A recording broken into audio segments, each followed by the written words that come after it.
Athanasia is known to history as the most talented scholar in the field of energy.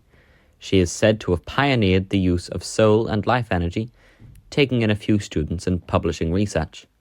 She began by focusing on life energy and progressed to soul. One of her students was a man named Vitus, a quasi-life energetic. Vitus first met Athanasia when she was traveling, and he was allowed to travel with and study under her for years, as she desired to create a faction of healers. Years later, Vitus founded his own lineage, which he called the Life-Bringer family. He is known as a great man who would not rest until everyone was healthy.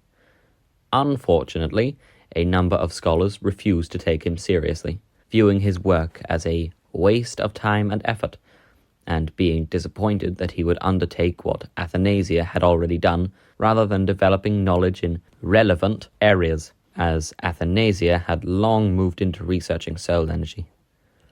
Athanasia founded her own lineage significantly later than Vitus's, the Thanasia family.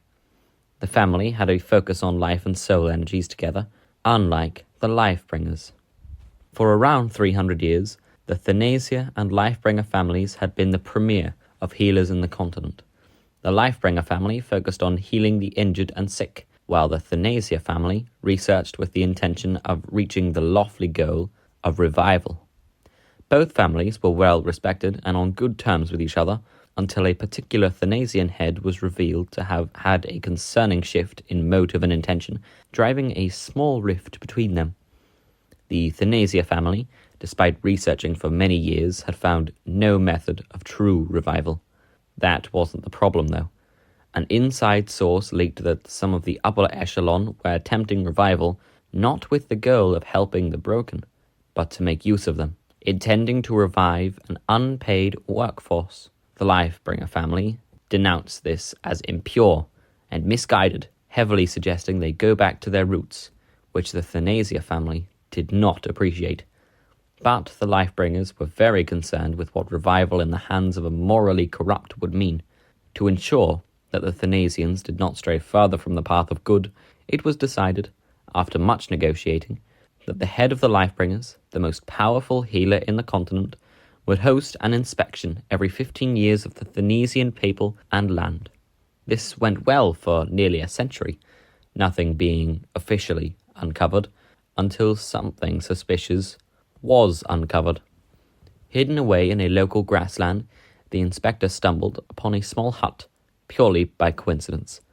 Inside the hut, beneath a secret trapdoor, was a ritual circle in what looked to be a dungeon.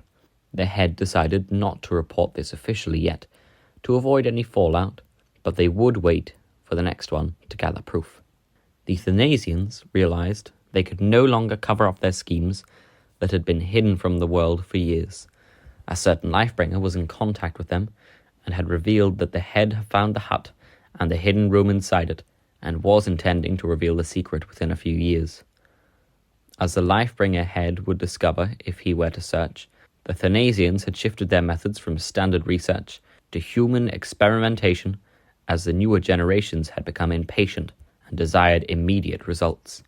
This was the purpose of the hut, to contain people, be they criminals or civilians. They would experiment on the souls of these people to attain knowledge for their purposes, still unknown to any outsider. It was not helped that they had become progressively more brazen and expanded their operations, meaning there was more to find if one knew what they were looking for. This, obviously, is very much not legal, and should they be discovered doing this, the culprits would likely be arrested at best, or killed at worst. Rather than let themselves be discovered, they hatched a plot with the Life-Bringer informant. They knew he loathed the circumstances he found himself in due to his sister, and so they leveraged this to extract as much information as they could in exchange for allowing him an opportunity at enacting revenge on his family. When the Life-Bringer head would enter the main hall of the Thanasia estate, they would gather a large number of people and kill him there. To ensure he could not flee, they used their insider to implant the idea that the head should bring the next in line to teach them how to run an inspection in case anything unexpected were to happen. should the Thanasians realize what was in store. They would bank on him being willing to sacrifice himself for his daughter. His daughter, seen by many as the next incarnation of Vitus, was praised constantly and valued greatly, so they were nearly certain their plan would succeed.